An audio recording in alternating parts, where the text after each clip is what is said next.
What if rest didn't mean falling behind? Rewire the belief. Let me ask you something. When is the last time you truly rested without needing to justify it?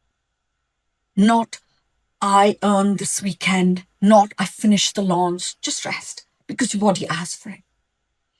Most female entrepreneurs, ambitious women, don't resist rest because they hate slowing down. They resist it because rest feels unsafe. Rest feels like losing control, like surrendering the guardrail that keeps everything from falling apart. We tell ourselves that rest is recovery, but for many of us, rest is confrontation. The moment our body catches up with all the emotions we didn't have time to feel. So we avoid it. We fill the space. We stay productive, not because we're addicted to success, but because we are terrified of stillness. This fear has roots. We learned somewhere that worth equals momentum, and that if we're not progressing, we're regressing, and that if we pause, someone else will outpace us. But that's not the truth, is it? That's a nervous system stuck in survival math, because body that's used to chaos doesn't read calm as safety. It reads calm as unfamiliar. And what's unfamiliar feels dangerous.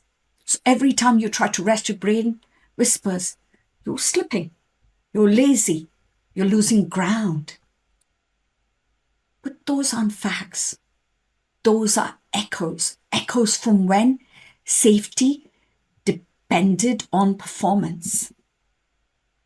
Here's what's happening. Your stress response hasn't changed. Your current reality. When you were younger, in school, at home, in early jobs, movement equals safety. As long as you were doing, pleasing, proving, you were okay. But your adult body was still running that outdated algorithm. Rest now threatens that old patterns. The moment you try to pause, your body floods with adrenaline to pull back the safety to doing. That's what you can feel physically restless in stillness. That's not weakness. That's your body trying to keep you alive by using old data, unfortunately. I worked with a female entrepreneur that hadn't taken a single full day off for over 2 years. She said, if I stop, the whole thing will crumble. When we traced it back, that sentence was word for word as her mother used to say. Her mother raised 3 kids, ran a household, and held a job. Rest wasn't an option. Survival depended on motion. So her daughter grew up associating rest with collapse. We began redefining rest from doing nothing to rebuilding safety.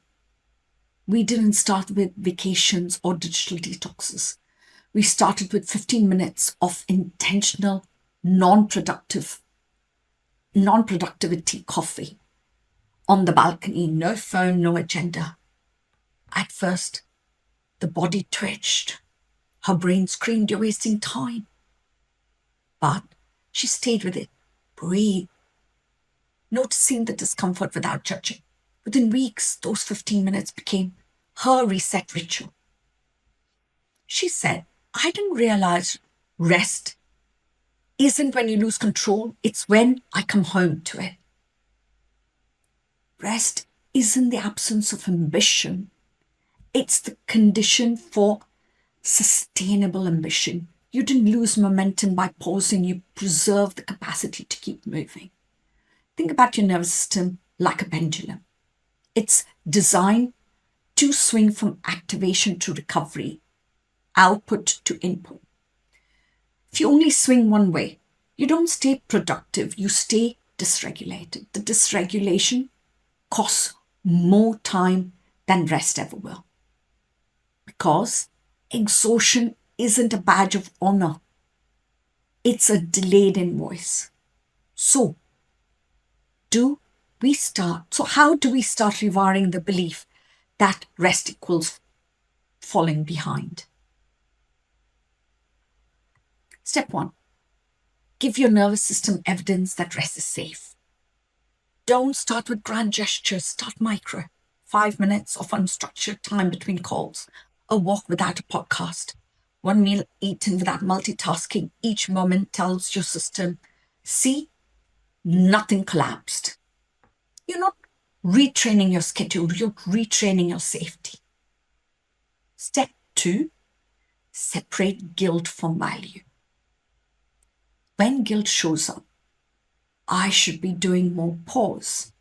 Ask yourself, who taught me that stopping meant failing? Usually, the guilt belongs to someone else's survival story, not yours. You inherited it. You can return it. Step three, replace rest after with rest within. Stop treating rest as a price for completion. Weave it into the day like oxygen between deep work, after intensity, before transition. Your body isn't a battery you drain and recharge. It's a living rhythm. One of my clients, a tech consultant and a night owl, kept trying to fix her sleep by waking earlier. She thought discipline meant getting up at 5 a.m., journaling, cold showers, all the rituals that the internet sells as success. But her real rhythm started at 8 p.m. And that's when her clarity came online. We stopped forcing mornings and honoring her natural cycle. She worked in focus bursts all night and rested deeply in the mornings. And within 2 months, her stress levels halved. She said, I didn't need a 5 a.m. routine. I need permission to stop pretending I'm broken. That's what rest is really. Permission to honor your biology instead of fighting it. Now, here's a more profound truth. Rest isn't just physical. Rest is emotional intelligence, emotional permission to be unproductive and still be worthy. It's a quiet declaration that says, I'm valuable even when I'm not producing. That's the hardest belief for high achievers, female entrepreneurs to embody, because our nervous system has been trained to equate visibility with safety and silence with threat. So when you rest, your nervous system might panic at first. Let it. That's how it learns difference between quiet and danger.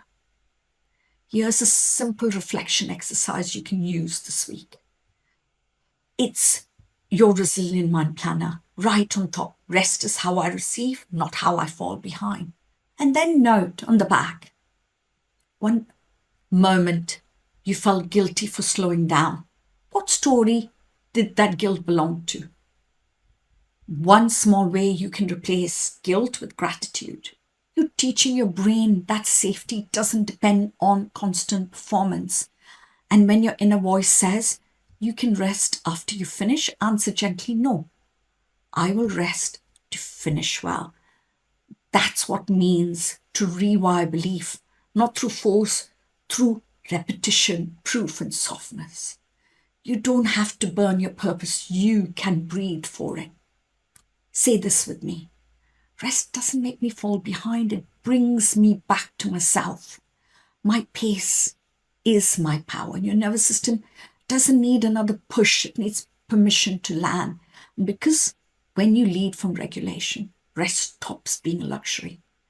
It becomes strategy. If you are ready to redesign your business around the truth, where rest and success coexist, join me in the free Reset and Rewire Masterclass. We'll map out your real energy rhythms, integrate rest as a leadership skill, and build calm into your calendar. If you want this transformation embedded across your work and team, join the Inner CEO Rewire Accelerator, because future leadership isn't hustle, it's a nervous system intelligence. And when your body feels safe, your brilliance becomes effortless. Thanks, guys, for watching. Take care. Have a wonderful, wonderful day.